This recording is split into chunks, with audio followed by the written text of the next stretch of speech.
setelah itu wa syara'al adzan, disyariatkannya adzan. Adzan untuk apa? Salat. Bagaimana kisahnya?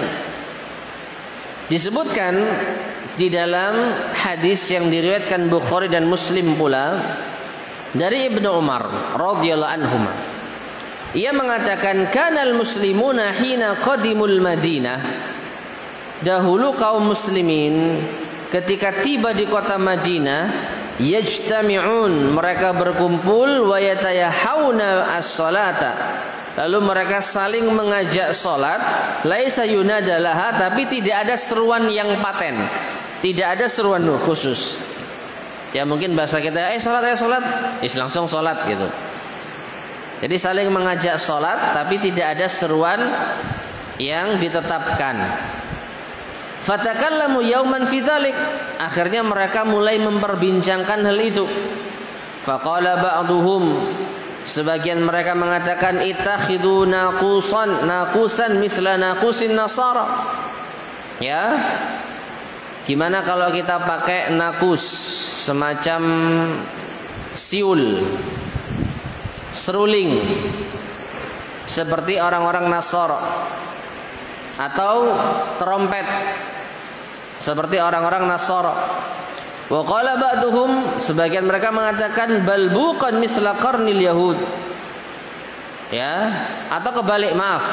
Nakus itu bisa bermakna lonceng. Gimana kalau kita pakai lonceng seperti orang-orang Nasara? Teng teng teng.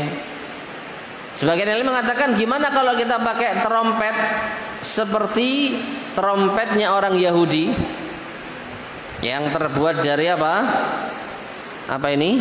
Tanduk, ya, korn, tanduk, rusa atau tanduknya apa itu?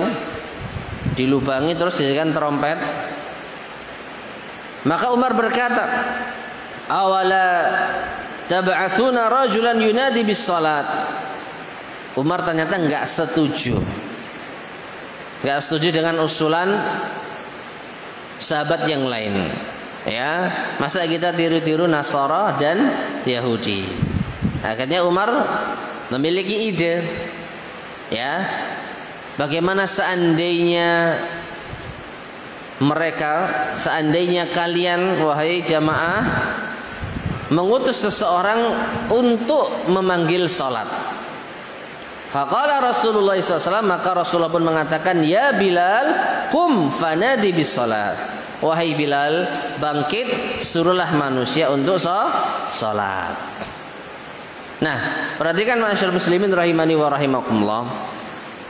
Ini diantara bukti kebenaran sabda Nabi SAW.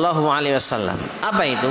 Nabi pernah bersabda, seandainya ada Nabi setelahku, tentu itu adalah Umar. Perhatikan ya, seandainya berarti tidak terjadi, hanya mengandai-andai. Dan kalaupun ada, itu adalah Umar. Kenapa? Karena memang Umar ini diantara sahabat yang instingnya itu seakan-akan ilham dari Allah Subhanahu Wa Taala. Banyak pendapat-pendapatnya yang selaras dengan wahyu Allah Subhanahu Wa Taala. Di antaranya ini Umar tidak mendapatkan wahyu. Umar bukan nabi, tapi dia memiliki pendapat yang selaras dengan wahyu.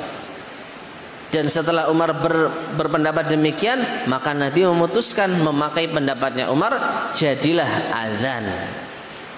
Tapi ini azan hanya sebatas ada seorang petugas yang menyeru untuk sholat. Makanya dikatakan, laisal muradu bil munadati lis salati al adzan al ma'ruf. Bukanlah yang dimaksud seruan azan yang sudah kita kenal sekarang. Wa innamal muradu an nida'u bis salat. Yang dimaksud saat itu adalah seruan untuk salat. Misal an yuqal, seperti ada yang mengatakan as-salatu jami'ah. Nah, ini lafaz yang diucapkan kalau sekarang ya, kalau sudah di dalam syariat kita, ini lafaz yang diucapkan ketika mau salat apa? Gerhana. As-salatu jami'ah. Maknanya apa? sholat jamaah ditegakkan. Nah, semacam inilah yang terjadi dahulu. Jadi azan pertama kali modelnya kurang lebih seperti itu. Kalau sebelumnya manusia saling apa? Menyeru, nggak ada satu petugas khusus. Ayo sholat, ayo sholat, ayo sholat, berangkat sholat. Nah, setelah mereka membahas kira-kira apa yang bisa dijadikan untuk panggilan sholat, Umar utus satu orang, tugasi satu orang untuk menyeru manusia. Jadilah Bilal ditugasi untuk menyeru manusia. Ayo sholat. Nah, demikian pula diriwayatkan dari Urwah bin Zubair dan Zaid bin Aslam dan juga Sa'id bin Al-Musayyib, mereka mengatakan kana an-nasu fi ahdin Nabi sallallahu alaihi wasallam qabla an yu'mara bil adzan yunadi munadin Nabi sallallahu alaihi wasallam as-salatu jami'atun fayajtami'un nas. Dahulu manusia di zaman Nabi sallallahu alaihi wasallam sebelum diperintahkan adzan yang kita kenal, maka salah seorang penyeru itu menyerukan as-salatu jami'ah. Ya.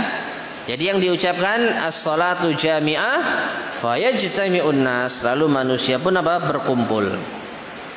Ya, jadi bisa dikatakan seruannya hanya as-salatu jami'ah. Nah, setelah itu barulah ada kisah Abdullah bin Zaid bermimpi, radhiyallahu anhu, bermimpi.